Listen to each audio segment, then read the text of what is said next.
came out on such a cold night, and it's not every day you speak to a crowd of platypus. Does anyone know what the collective noun for a group of platypus is? Paddle.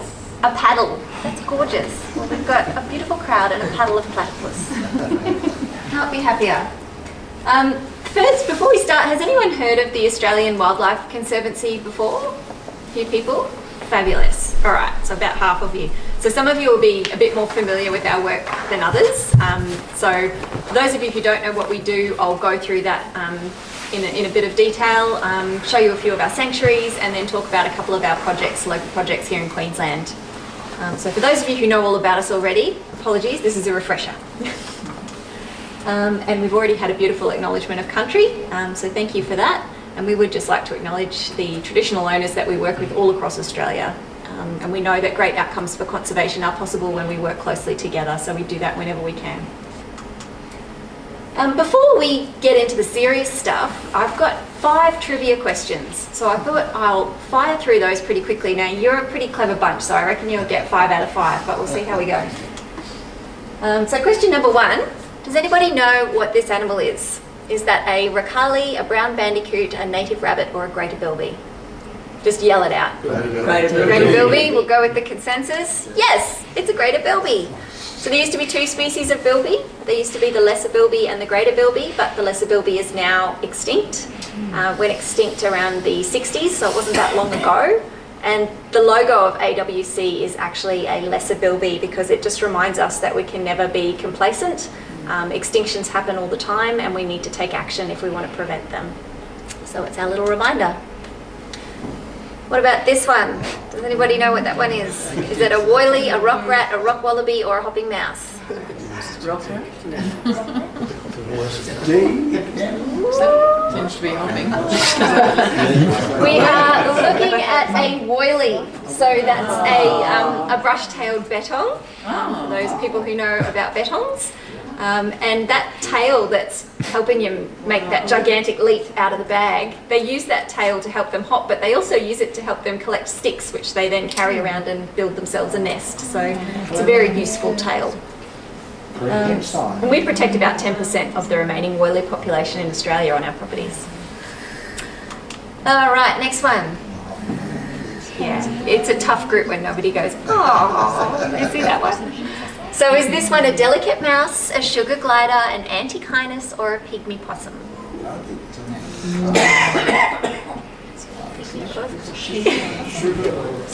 Yes, you got it. It's a pygmy possum. So these little possums are teeny tiny and impossibly cute. They weigh about the same as a golf ball, so they're very light and very small. And they've got a special tongue with bristles on the end that they use to feed off nectar from banksia flowers.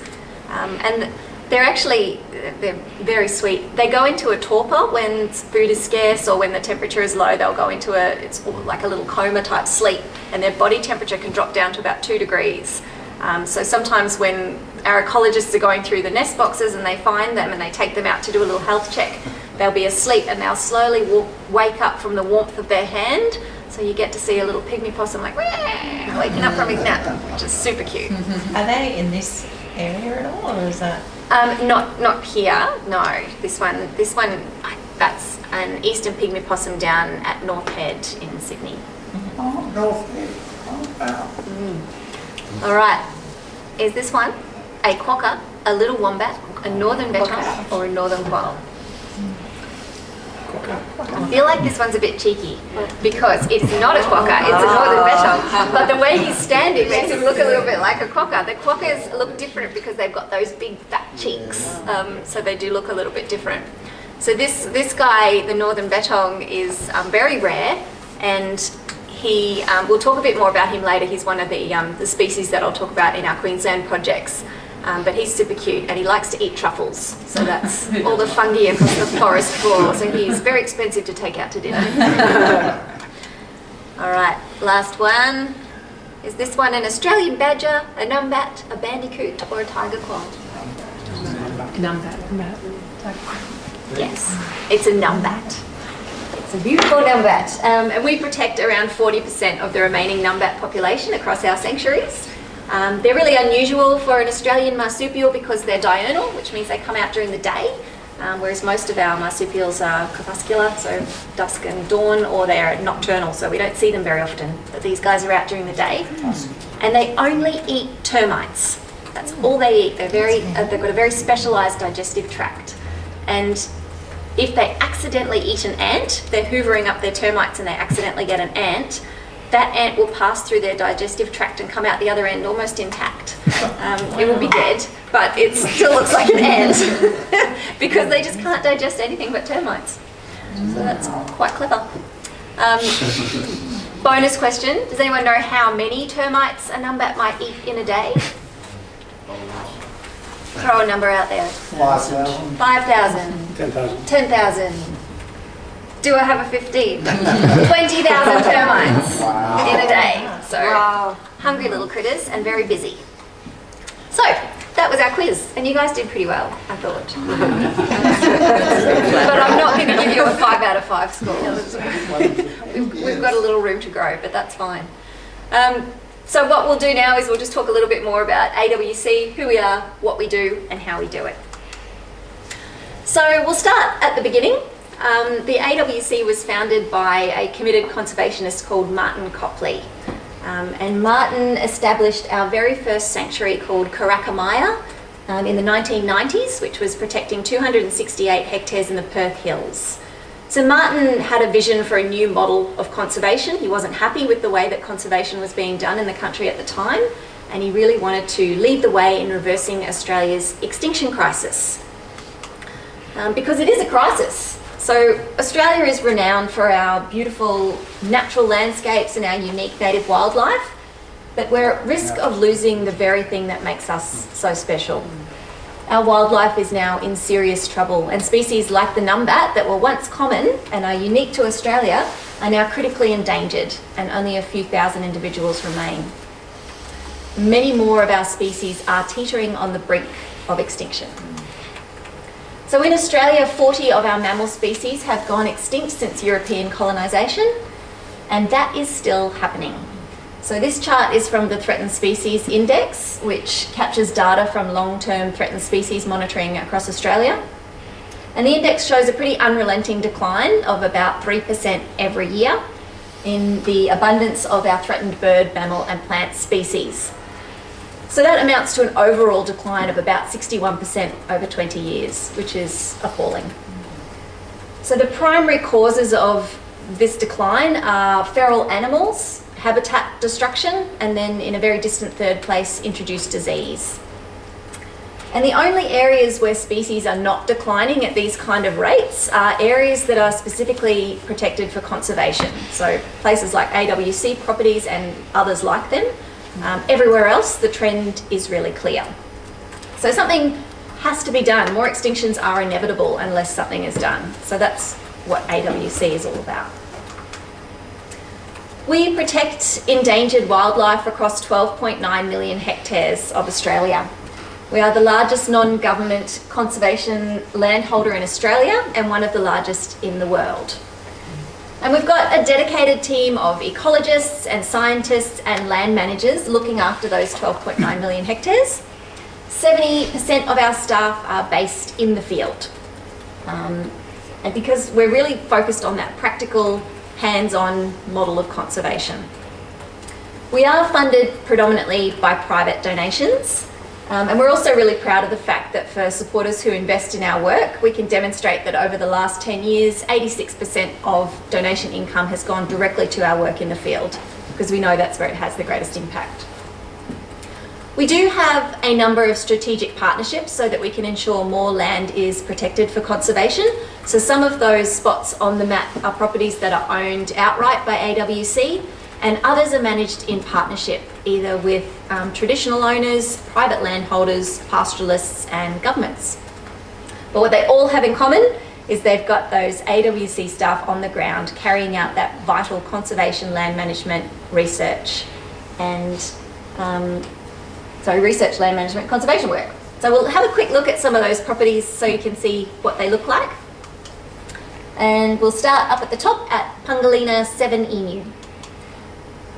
So this is a pretty spectacular aerial shot of Pangolina 7 emu, and it's a property of just over 300,000 hectares in the Gulf of Carpentaria. Here we protect around 55 kilometres of pristine coastline, and we've got rainforest, mangroves, eucalypt woodlands and wetlands, and some of the ecosystems here are not protected in any of our national parks, so it's a really special place. It's a refuge for a lot of declining wildlife in the Gulf of Carpentaria, and there's also quite a lot of crocodiles, so don't go swimming in those inviting looking creeks. And it's also home to the smallest animal with the largest name, the Carpentarian pseudoantechinus. He's a small marsupial carnivore, and he's really rare, so our Pangolina 7 emu sanctuary is the only recorded location that species exists. Further south and in Queensland, Curramore is the closest AWC sanctuary to Brisbane. It's one of our smallest sanctuaries at just under 200 hectares, and it's located about 20 minutes out of Mullaney.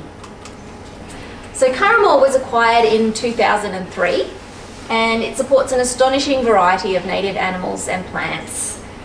In January 2022, through the generosity of our supporters, we acquired another small section to add to Curramore, so that we could expand it slightly. You can sort of see the expansion area up the top there. And we needed that expansion area for a couple of reasons. One is because we didn't actually have road access into the property. We were borrowing a neighbour's driveway.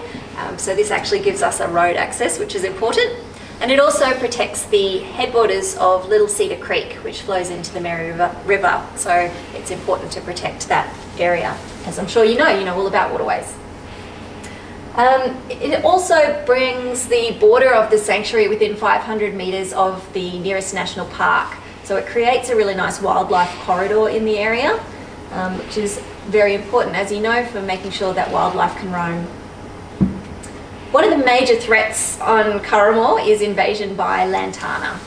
So Sanctuary Manager Klaus has spent the last 20 years fighting the good fight against lantana. And it's a bit of a showcase property for that reason. So we like to bring local landholders and local land care groups through and show them how we've attacked lantana in this property. This is a great photo because I don't know if you can see, but that's Klaus there. So you can just see the scale of the lantana that he's dealing with, these massive banks up to 4 metres high. So at Curramore, lantana is treated in a variety of different ways depending on where it is on the property. It's usually applied a light application of herbicide, and then it's left to break down in place. Sometimes removed, but most of the time left in place to break down naturally, and the native forest regenerates through there. If anyone's particularly interested in weeds and weed removal, I can talk a lot more about that afterwards. It'll really light some people up and other people get really bored, so we won't spend too much time on it. In New South Wales now, and 8 years ago AWC entered into a partnership with the New South Wales National Parks and Wildlife to deliver conservation at 2 national parks, the Pilliga and Mallee Cliffs. There they are. So the partnership kicked off with the construction of 2 specially designed feral-proof fences, which we'll talk a little bit more about later. And we've done some intensive weed control across these properties as well, and feral animal control. To date, the partnership's seen 10 of the 11 species restored to these 2 safe havens, including the greater stick-nest rats and the bilby. There they are. And it's a landmark agreement because it's really providing a model for a collaboration between a major conservation group and a government, and you don't see too many of those working at this scale, so we're hoping we can replicate that in other states.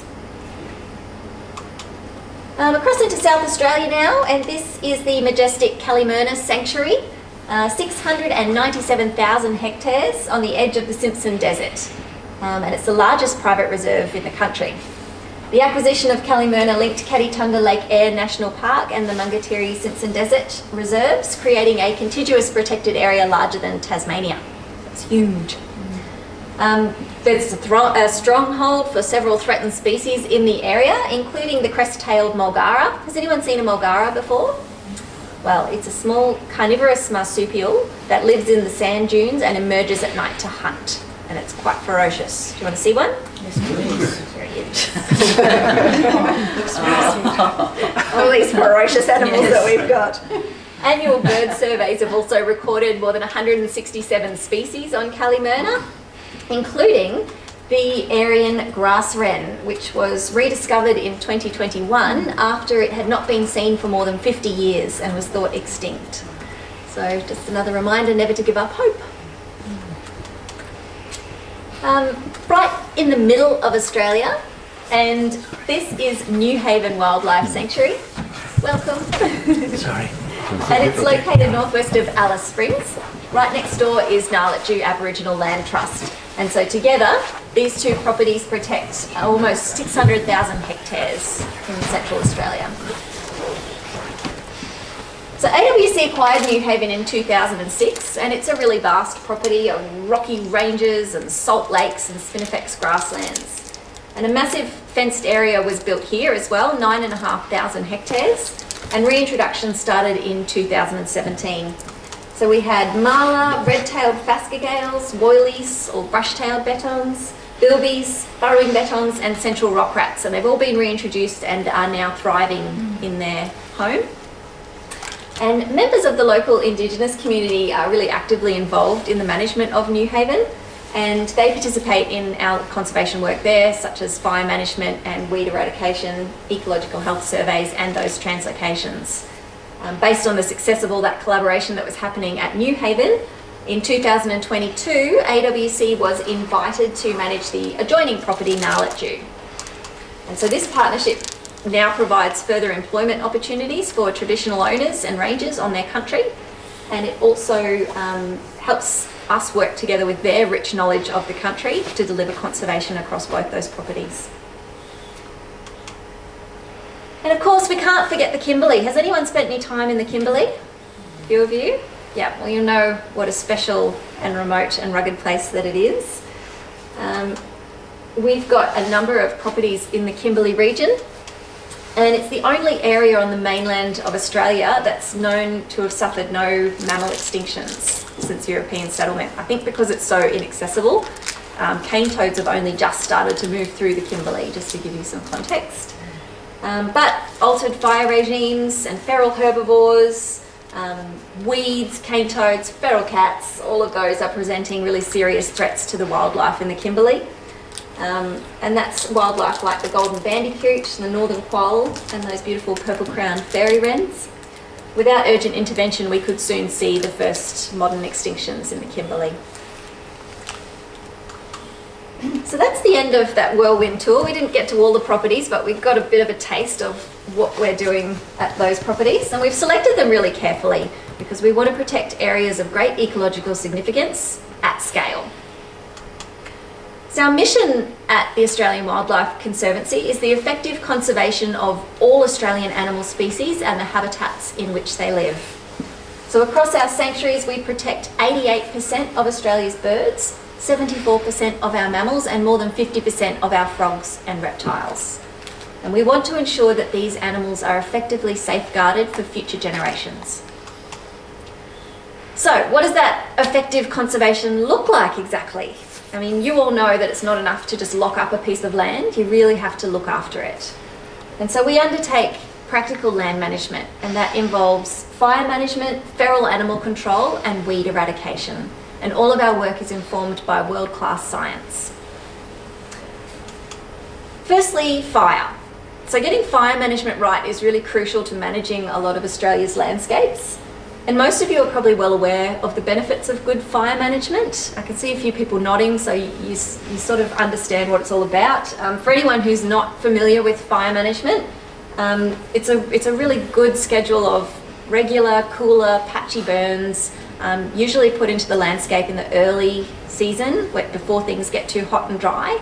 And the purpose is to create a mosaic of burnt and unburnt vegetation. So you're still leaving some vegetation there for the animals to shelter in. You're not burning everything all at once, but you are making sure that you're reducing the fuel load. So when those big hot wildfires come through later in the season, they might be lit by lightning, they don't have as much to burn, so they won't rage unchecked through the landscape. I do have a really short video to share, which is about 3 minutes on fire management. we've got some nods, so people are keen to play it. So I'll pop that on and then we'll move on. Welcome to Eco Fire in the Robinson 44 helicopter.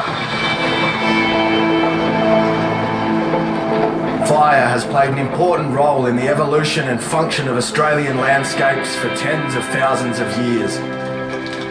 Since European settlement, fire patterns across northern Australia have changed dramatically. Hot, late dry season wildfires now dominate the landscape, burning millions of hectares every 1 to 3 years, with devastating impacts on wildlife and fire-sensitive plants. We're just at the pointy end of finishing the fire program in the Kimberley. So we've been out here for about the last 2 months, burning the Curramore River and our seas between northern Mornington Tablelands and Dundee Aboriginal Corporation and the Willigan Indigenous Protected Area. Fire management is a critical part of AWC's practical approach to conservation. Restoring ecologically appropriate fire regimes is the primary objective of fire management on AWC sanctuaries. AWC now undertakes fire management across more than 6 million hectares of the Kimberley, including both AWC and non-AWC land. This is the largest non-government fire management program in Australia. AWC's approach varies between regions and ecosystems. Different strategies are required to manage fire across the north of the country, from the Central Australian deserts to the tall, wet eucalypt forests of Mount Zero, Taravale, or in the tropical savanna woodlands of Cape York and the Kimberley. Strategic burns are also used to create a pattern of fire breaks and to reduce the fuel load across the landscape. Burns can also be used to maintain patches of old growth or long unburned vegetation in the landscape, which provides shelter and food for wildlife.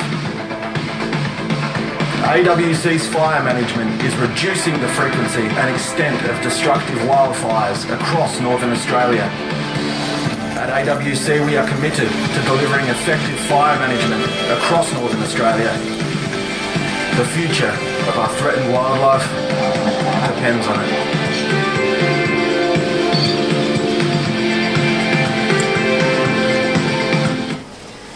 So fire management is one tool that we use to look after the land that we manage. If anyone is interested, there's a little brochure down there on fire management as well that you can grab on your way out. So alongside fire management, feral animal control is another way that we protect our native wildlife. Feral herbivores like buffalo, pigs, goats, donkeys, and feral cattle, they really degrade the landscape, and their hard hooves are so destructive, particularly around waterways. So AWC undertakes one of the largest feral animal control programs in Australia, and each year we remove thousands of feral herbivores from across our sanctuaries. This is a really good demonstration of the damage that feral cattle can cause. So this is Lake Gladstone. This is one of the largest wetlands in the central Kimberley, located on our Mornington Marion Downs sanctuary. So cattle here have been coming and going as they please to the wetland area, and they've eaten everything from around the edge of the wetland. They've trampled everything flat. There's no habitat, there's no shelter. When small animals come down to drink at the water, they're very exposed, and it's just not a very vital area. So when we acquired this property, one of the first things we did was put up a cattle exclusion fence around the outside of the wetland. And over 4 years, this is the same wetland. So you can really see how the ecosystem is recovering, and how that's a much more friendly haven for any native animals that might need to access that water. So getting fire management right and then removing those feral herbivores from the landscape are critical to improving ecological health across these vast landscapes. But while feral herbivores are bad for native wildlife, feral cats are worse. So feral cats are still the single greatest threat to Australia's wildlife. They kill more than 2 billion animals every year, and that's over 6 million animals a night killed by cats. And while feral cats kill billions of animals annually, roaming pet cats are also estimated to add another 340 million native animals to that toll. And the average individual pet cat allowed out to roam kills about 110 of those native animals every year. So I know that you're interested in community initiatives, and so I think one of the most practical and useful things that you can do is just encourage your neighbours to keep their cats inside. It's, you know, it's healthy, it's better for the cat. Lots of different vets and the RSPCA all advocate for keeping cats inside. It's better for the health of the animal, and they're perfectly happy inside, but it also prevents the damage that they can cause in the community to all the native animals that call your suburb home. And evidence actually shows that they can predate on platypus as well. So platypus pups and young platypus playing on the edges of the creeks. You're nodding, you know all about them. You know all about cats. No, not really. No. No, it's good. You've really got to pick your audience when you talk about feral cats. And I thought you guys might get it. So our research has indicated that effective fire management is one of the best ways to control for feral cats in the larger landscapes. So we make sure we're doing that across our properties. We also know that baiting and trapping and hunting feral cats can reduce some of the pressure, reduce their numbers enough to ease some of the pressure, but we're never going to eliminate cats from the landscape entirely in this way. So elsewhere, we are establishing our network of very large feral predator-free fenced areas, and we're reintroducing threatened species inside those fenced areas where the cats can't get them. That's a great photo that we actually got a couple of weeks ago from our team. You can't really make it out in this light, but what we have here is a bilby inside the fenced area, and what we have here is a big feral cat looking at that bilby, and the bilby's saying, nah, nah.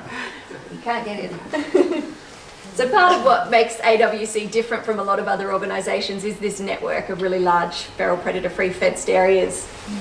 Some Australian animals are just so vulnerable to predation by cats and foxes that they can only survive in places where those predators can't get them. So our fences, I don't know if anyone's ever seen one of our fences before, but they're pretty impressive. They're about 6 feet high. They're made of a special wire mesh. They've got a skirt at the bottom so nothing can dig under. They've got 2 electrical wires running through the fence, and then at the top of that they've also got what we call a floppy top. So if a cat comes along and crawls up the fence and somehow manages to avoid the 2 electric wires, it will get to the floppy top, and they hate being destabilised, so they'll drop off. So we've never had a cat make it through one of our fences.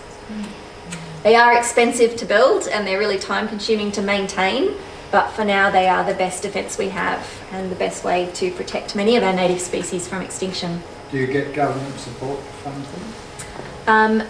We don't get government support to fund them. We do sometimes apply for government grants along with everybody else, and sometimes we're successful and sometimes we're not.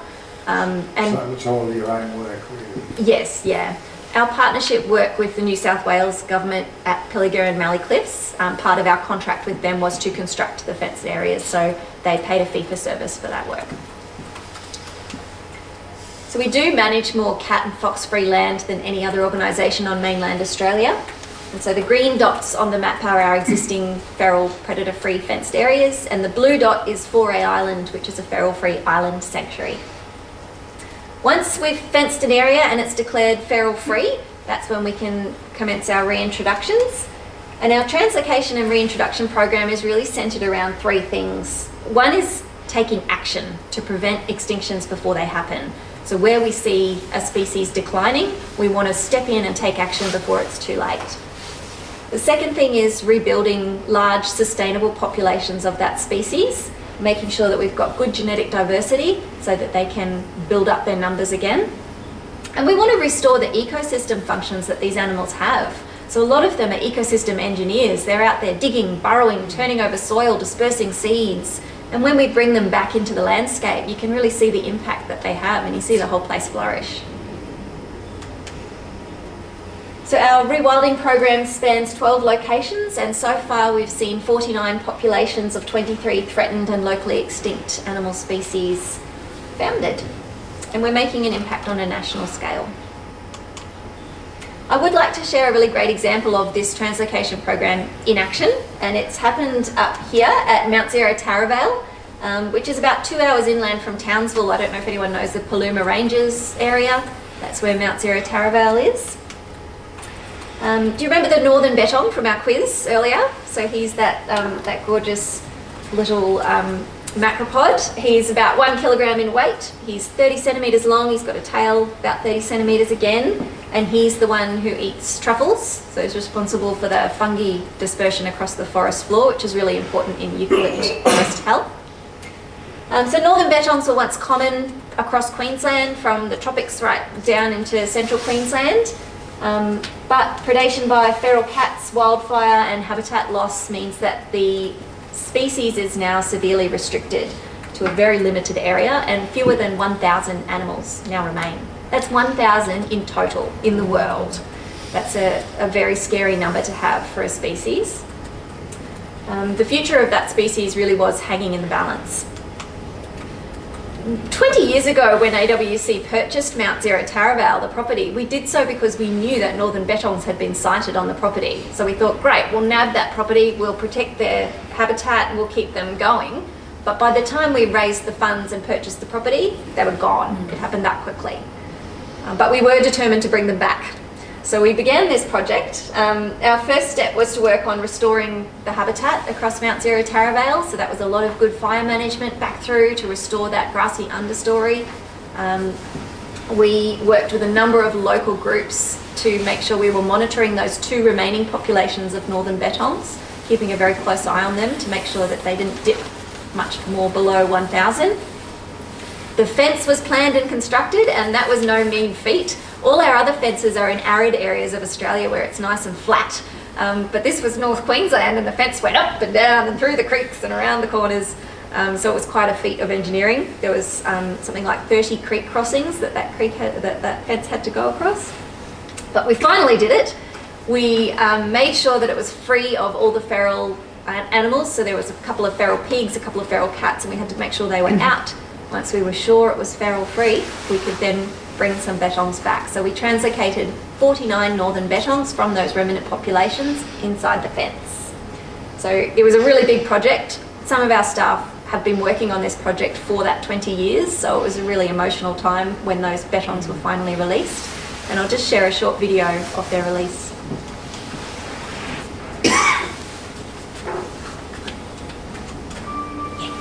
We're here at AWC's Mount Zero Taravale Wildlife Sanctuary. It's been 20 years since the last confirmed record of a northern bettong on site here, and tonight we release the first northern bettongs back onto the country.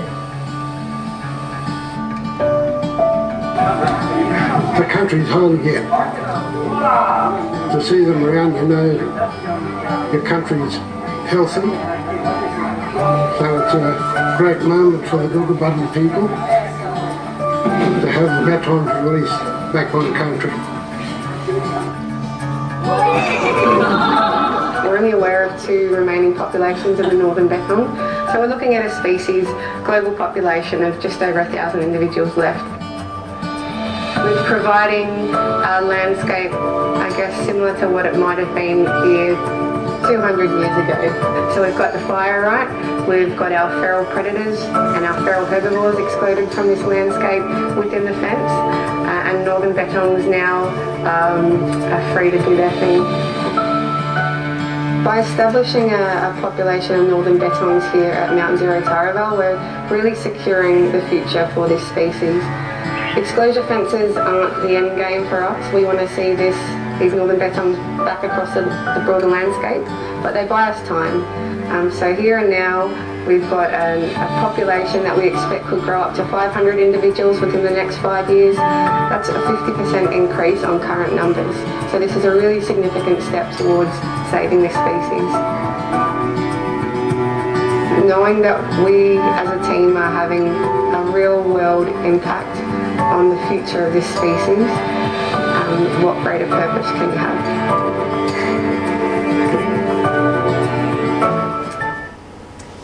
So that's pretty heartwarming stuff. We're nearly at the end now, so you've done really well, still paying attention, no one's snoring, so it's great. But before I wrap up, I would just like to share one more exciting project that we're working on here in Queensland. Does anyone know how many different types of wombat there are in Australia? 2, 3. 3. There are 3, you're right. There are 3 types. There's the common wombat, or the bare-nosed wombat, that's the one you often see in Tasmania. There's the southern hairy-nosed wombat and the northern hairy-nosed wombat. So the northern hairy-nosed wombat once had a broad range across 3 states, but it's now critically endangered and only 400 of these animals remain. It's considered one of the rarest mammals in the world. So just to give you some context, international supports rallied behind species like the black rhinos or the giant pandas, but the northern hairy-nosed wombat is much more at risk in our own backyard.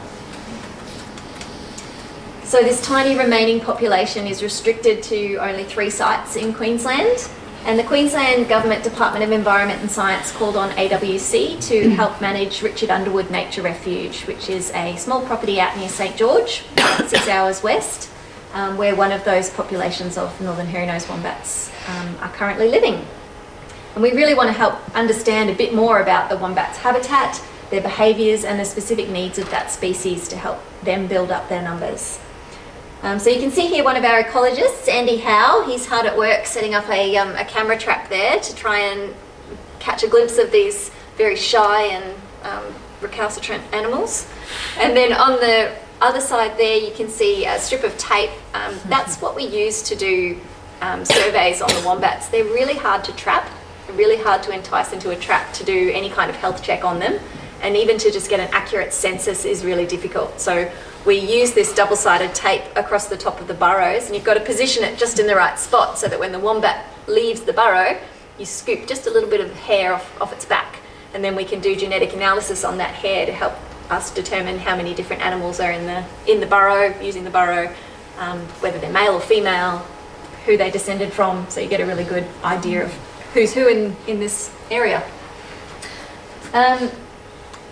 This is a ground penetrating radar, so you might have seen some stuff in the news about this not long ago, but we did partner with a group to use this device out at Richard Underwood Nature Refuge to map the wombat burrows. So we really needed to understand a bit more about how deep the burrows actually go in the soil, how long they are, to help us determine what kind of soil types the wombats need. So if we're going to find another property where we can protect the wombats and translocate some more there to expand them, we need to know what their requirements are. And there's just so little known about this species that was really useful information. Fun fact, when a baby wombat grows up enough to be able to move out from home, most animals, that's the point, they kick the baby out, the baby goes and fends for itself, but the mother wombat will gift the burrow to the baby wombat and move out herself and build a new burrow. And I just thought, with property prices the way they are, that's just so good. It's great succession planning. Our AWC photographer managed to capture some really great high-resolution footage of a northern hairy-nosed wombat, and it's the first high-resolution footage that has ever been captured, so I'll share that with you now. So they're extremely shy and very suspicious of uninvited visitors, so if they even think anything might be amiss, they'll just stay in their burrow and wait you out, so they're very hard to spot. But this one might have been a little bit young and foolhardy because he came out to have a bit of a sniff and see what was happening. I'm going to love his dusty little nose. I hope you can see that. You can't really see that very clearly, but it's just the most gorgeous creature. And then, whoop!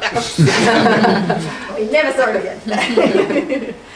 So we're really looking forward to working alongside the Queensland Government and the other groups involved in this project to really rebuild that species and make sure that we don't see them go extinct on our watch. So it's a super exciting time to be involved with AWC. We're scaling up our work across the country. And our work's made possible because of our wonderful team of staff, the dedicated people that are out in the field, our volunteers and the people who donate to support the work that we do. So if you would like to support AWC, I know you're doing great work in your own backyard. If you would like to support AWC as well, there's a few different things that you can do.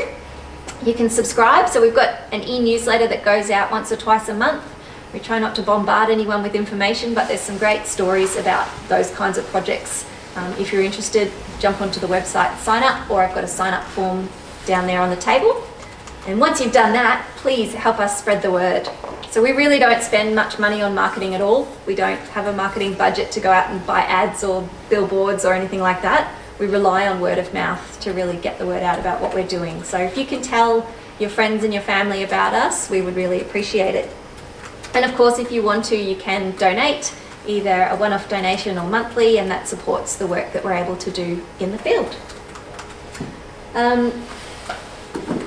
I did have another video, but I think I'm running a bit short on time. It's just a short one. It just really sums up everything that I've said. I could probably just play the video and not actually do the whole presentation. But there's someone in there that you'll recognise that we're really glad to have as one of our advocates. So I'll play this video and then I'll stick around for questions.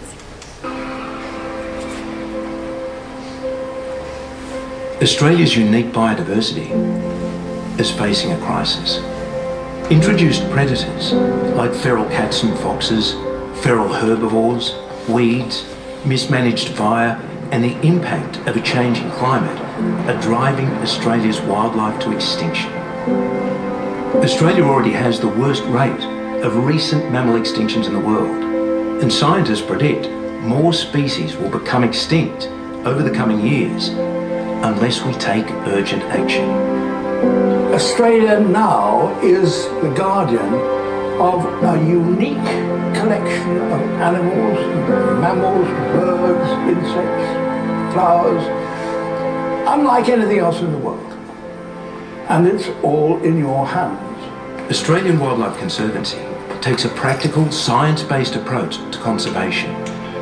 It's an innovative model that involves working alone or in partnership with pastoralists, Indigenous groups, government, private landholders, and universities to deliver the best possible outcomes for wildlife on a vast landscape scale. That's why AWC is so very important. And science runs through the whole activities of AWC in a most admirable way. There are a lot of ingredients to success in conservation. Part of it, of course, is money. Part of it, of course, is having the area where you can do things. Part of it, of course, is having science behind you.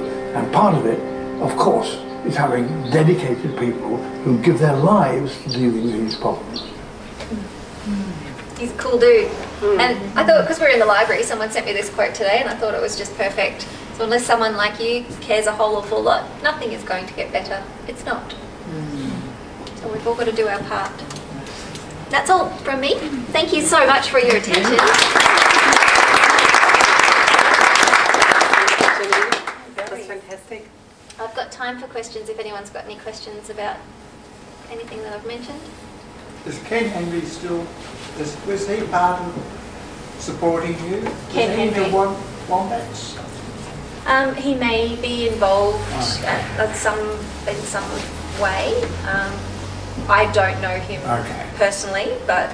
And Pat Conlon had something to do with the Northern Hairy-Nosed Wombats back in the day. Yeah, so there's the Wombat Foundation. They do a bit of work with them, and Queensland Parks and Wildlife have had Epping Forest, which is up north, for quite a long time, and that's the population of wombats got down to 35 at one point, and they built them up from there. So they've done some great work so far. Do you have any platypus in some of your sanctuaries? I knew you were going to ask that. We haven't recorded platypus in our sanctuaries yet. There are sites where we strongly suspect they're there, but I wouldn't be allowed to say yes because we're very strict about the animals that we report as being on our sanctuaries. We must have photographic proof or DNA proof of the animal to say that it's there. So there's some sanctuaries where people are like, I've seen a platypus, but we can't say yes. Do you not do any eDNA studies to learn what's actually in your sanctuaries? We've just started using eDNA. So previously all our survey methods have been fairly traditional. We've used the trapping to do proper fauna surveys. We've used a lot of camera traps and bioacoustic recorders, but we've just started doing eDNA on our Wollongong sanctuary, which is in New South Wales, and we're doing that alongside our traditional trapping methods so that we can sort of make sure that there's a control. But that's going to be a game changer because we've got water, eDNA and air, and we'll just see what we find. But if it looks like very interested to see if you record a lot more about what you've seen with the traditional and methods. such a more efficient way to go about a survey. So if anyone's not sure what eDNA is, I'm not a scientist, so I'll give you a very basic explanation. But it's essentially you're capturing the DNA that's in the air or in the water, and you can put up like a sticky strip which captures DNA from the air, and then you just take that away to a lab and you analyse it, and it tells you what species are in the area, which is phenomenal. Yeah, if it can be accurate enough to replace a fauna survey where you've got a team of ecologists going out to the field with a whole bunch of traps and waking up at God knows when every night to check the traps, and if you can replace that, then... I'm not sure you will replace it, because for now, like, you know, it's not a quantitative tool, it's more qualitative what you got. Yeah. So I think, still working together. Yeah, absolutely. Yeah. Sorry. Yeah, I'm proud to say I've been a donor for 10 years. Woohoo! So I'm sorry I'm late, and you may have answered this question already, but I don't recall ever reading anything comparing your area, the acreage of the total OWC properties and national parks. Do you have those? Do you have some? I don't have the stats to hand, no. There'd be a greater land footprint with national parks. They'd be bigger. Yeah. They might own it, but they don't manage it generally. Yeah. They don't have the comprehensive sort of land management that we do. They have their own programs. I think their resources are spread pretty thin. Yeah. Funding. Yeah. It all comes down to the dollars, doesn't it? It does. Yeah. Talking about the national park system, in Australia there's the National Reserve System of protected areas that's more or less selected on the basis of ecosystems to get a comprehensive, adequate and representative system. So that's one system, I guess, based on vegetation ecosystems.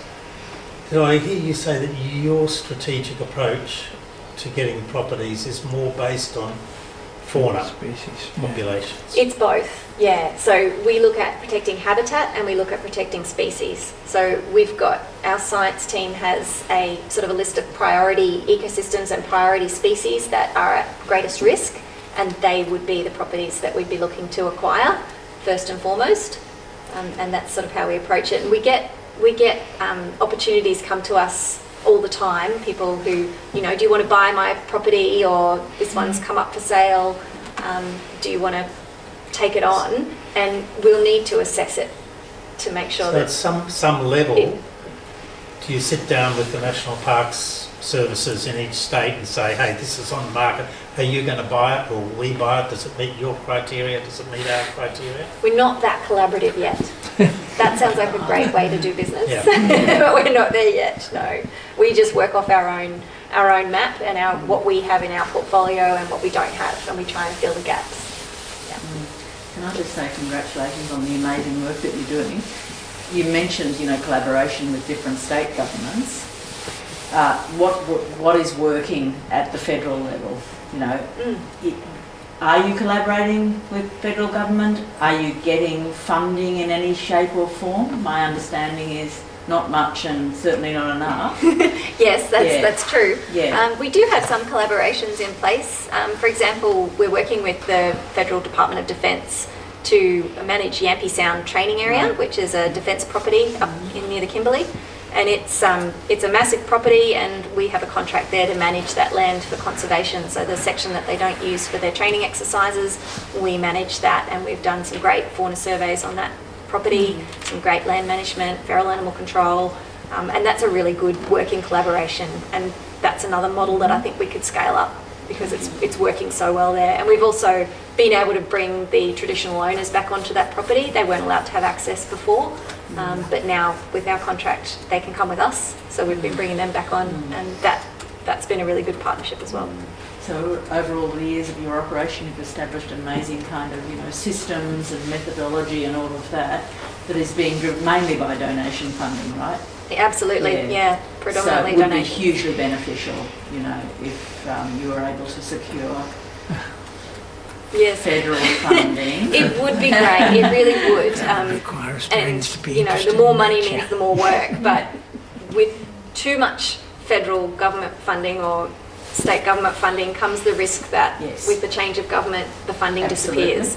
So we've got to make sure that we've got a diversified funding stream so that we're not beholden to any one group. It's the beholdenness, isn't it? It's the fragility of that funding, but it's also then being kind of dictated to and driven by different governments as well. Yeah. Seems to me, is there a feedback loop in terms of the amazing research and work that you do back into federal government? Oh, absolutely. Yeah, we publish lots of papers. We share all our research. We collaborate with lots of different conservation groups. Very generous of you. Yeah. Well, we're all trying to work for the same end. Absolutely. Same we wish.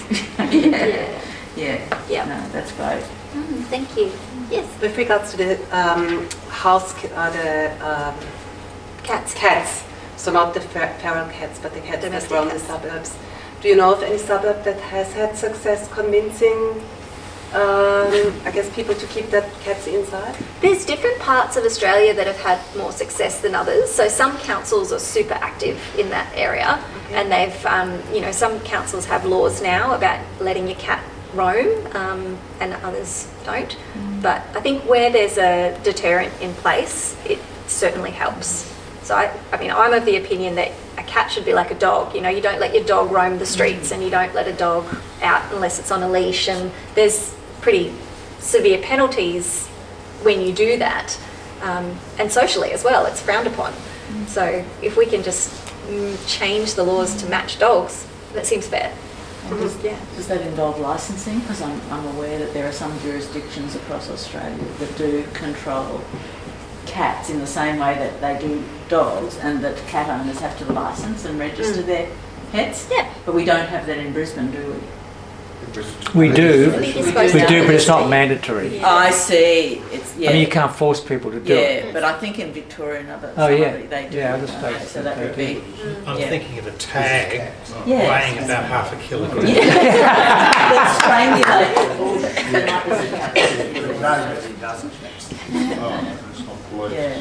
well, I mean, it's optional. Yeah, you've probably all heard about that documentary they did where they put they strapped a GoPro on a bunch of domestic cats, and the owners were all like, "My cat doesn't hurt a fly, and my cat doesn't go anywhere; it just wanders in the backyard." And every single cat that they put the camera on went miles further than anyone thought, and they all killed animals. Because they can't help it; that's their instinct. That's what they're designed to do. Yeah, so they all do it. Yes. Just a question about collaboration. You talked about the model wasn't quite there yet. In terms of there's some other really big conservancy organizations out there, is there a strategy to identify what success works in different organizations to try to bring that together and give it a greater outcome? Yeah. I think that's the part that we're all playing, is trying to figure out how to best deliver conservation. And we do collaborate really closely with a lot of different organisations in the space. There's some things that we do really well, and there's some things we don't, so we like to try and work with other groups who do the things we don't do well. We don't do policy and advocacy and all that sort of stuff, but some groups are fantastic at that, so we work together. We help share a lot of data and information to help build our causes. With relation to feral animals, we're working with groups like CSIRO to feed back data and samples that they can then use. So there's a lot of collaboration happening, a lot of sharing of information. But yeah, I don't think anyone's really cracked it just yet. But we're all doing the best we can, and we're getting a lot of success stories out of it, which is great. How would you rate Bush Heritage? I would rate them very highly. They're a lovely group. They're a great organisation doing a lot of great things. I think, and all I can really say is, personally, when I started donating towards a conservation organisation, I did a lot of research, and I chose AWC because of the breadth of their work and the fact that they are so heavily into the science and into the threatened species translocations, and they've got the fenced areas in addition to the land management. Whereas, to my knowledge, Bush Heritage is more just about the buying the land and managing it. So I just felt that AWC did more, but that was me. And everyone, when you're choosing a conservation organisation to support, you just must do your own research and figure out what really resonates with you, because there's so many great groups out there, and we're all doing great stuff for the right reasons. Yeah. Can I just mention that the submissions on the federal government's draft roadmap to 30 by 30, which is 30% of land and water area conserved by 2030, closes in 2 days, 19th of July. And if we want to say that there's got to be more collaboration in planning which areas are required and go into the system, because 30% will recognise both protected areas and the private conserved areas. It's a good opportunity just to put that in a submission. You know, get it in by 19th. what would be great and what would really go a long way towards helping with that outcome is to prevent mining exploration on land that's earmarked for conservation. Good luck with that. It appalls me that you can have an area that is a conservation area, so our properties that are managed for conservation, owned by a conservation organisation, and a mining company still has the right to go in and see if there's... It's insane. Yeah, blows my mind. We've got a team of pro bono lawyers and all they do is work on fighting mining claims. Absolutely, because the mining companies have a direct line of influence to government. It is political, that whole aspect. Yeah. But it's always been. Yeah, we need to translate that message. To make it right. I mean, you know, where they own what's under the land. Whereas in America, if you own the block of land, you own what's under it. So you can save it. Yeah. Needs a change in law. It does. Good luck. I'm working on it. It's really critical. You've got to have to set up. Absolutely. Yeah. Oh yeah, I suppose, I mean, your group would have a lot of experience with, like, you touched on, like, weed eradication and then also, I suppose, the trapping of feral animals. Would you have a lot of resources on how to apply those sort of techniques to, like, a suburban level? Because there are a lot of people or groups in this area that work, I suppose, Lantana's a big thing, is in the weeds, or what type of weeds are there or not in the area? You know, off the top of my head, the big issues for us are the weedy vines, because we're very lucky that we've got not just the eucalypt forest, but the critically endangered rainforest here. And quite literally, if you don't keep on top of those vines, they will kill it in 10 years. It'll be gone. We've had a few close run-ins up and down the creek through here. I don't know about further downstream. They're the big issue ones. Lantana, I think that probably was 30, 40 years ago. It's not particularly now. It does encroach down out of the forest. But certainly my patch up at Urala Street, it's not too much of an issue. Beyond that, specific weeds, there's a lot. The big thing at the moment is garden escapees. You know, the amount of people who've got things like syngonium, you know, it's lovely in the corner of your living room, but it's popping up in the creek everywhere at the moment. And it's unfortunately one which to remove by hand is incredibly slow, and the sort of herbicides you have to use are going to destroy everything. You know, it's just not the sort which you really want to be entertaining. So there's an awful lot. I haven't come prepared with any brochures, but we've got a few. But you know, the big things as well is just what's in your own garden. You know, Chinese elm is a big issue. Morea. Yeah, I mean, Morea is a new one.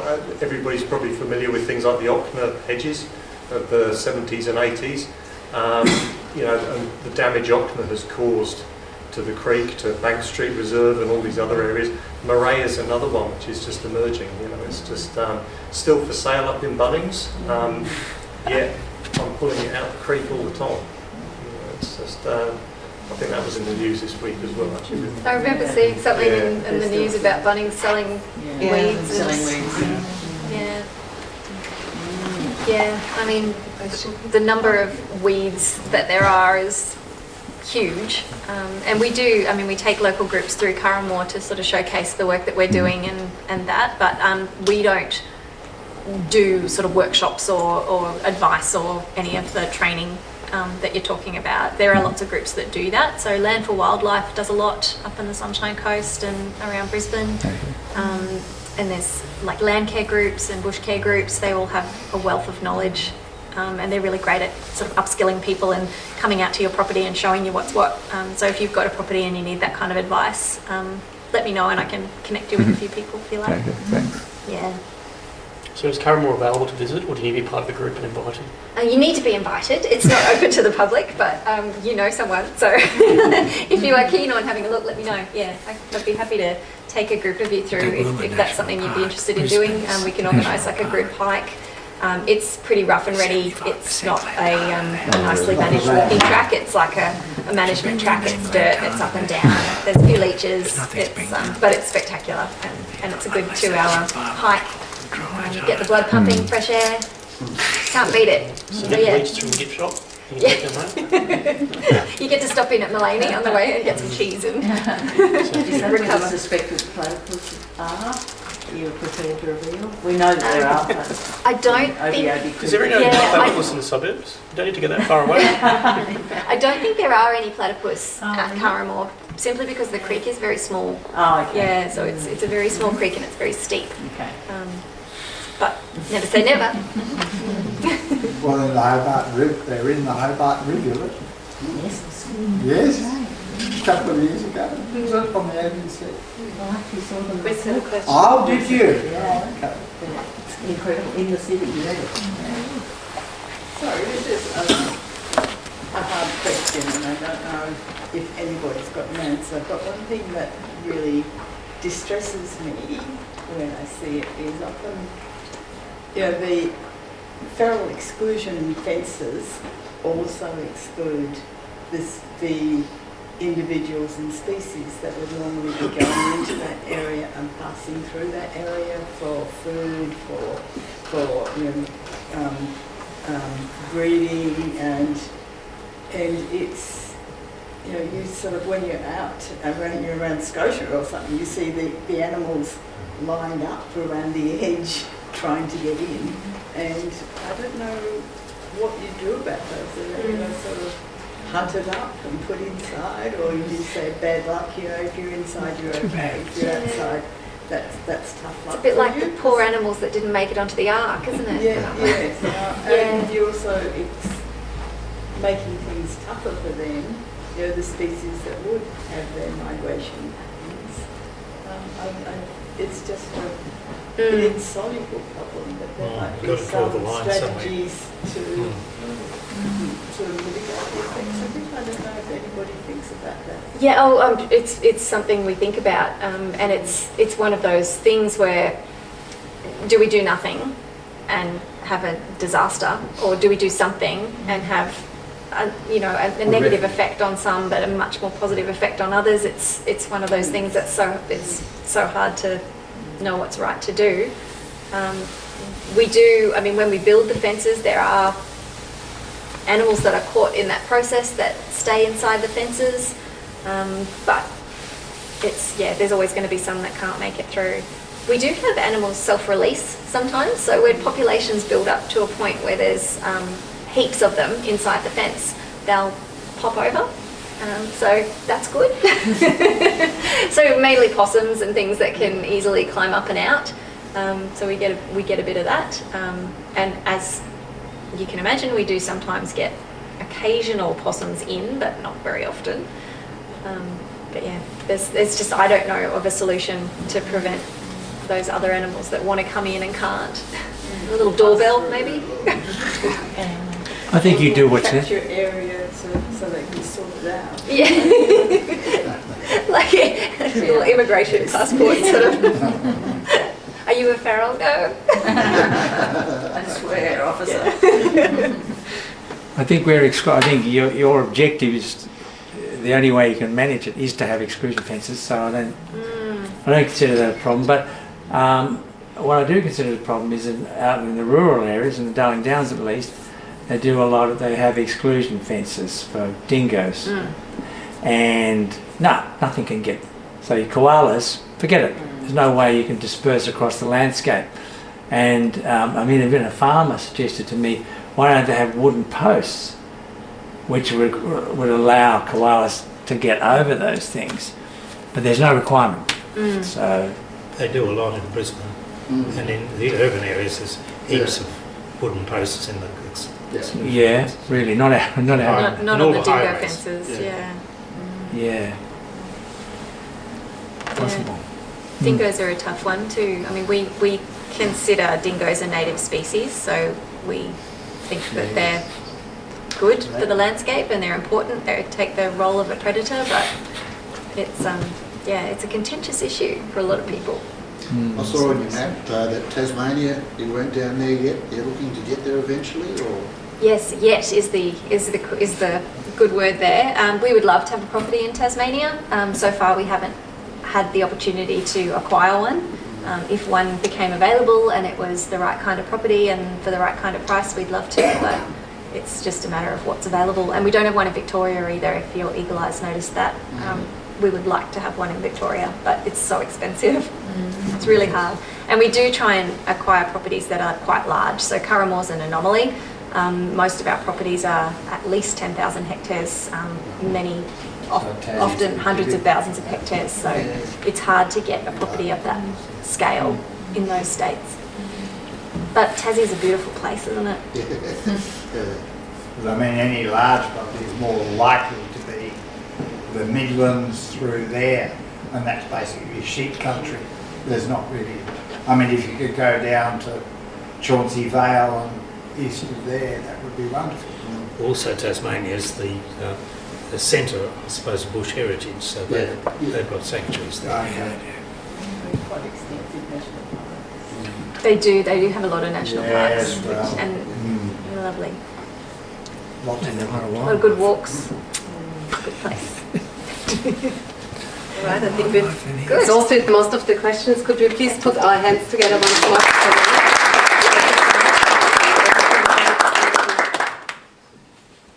And so, 20th of August is our next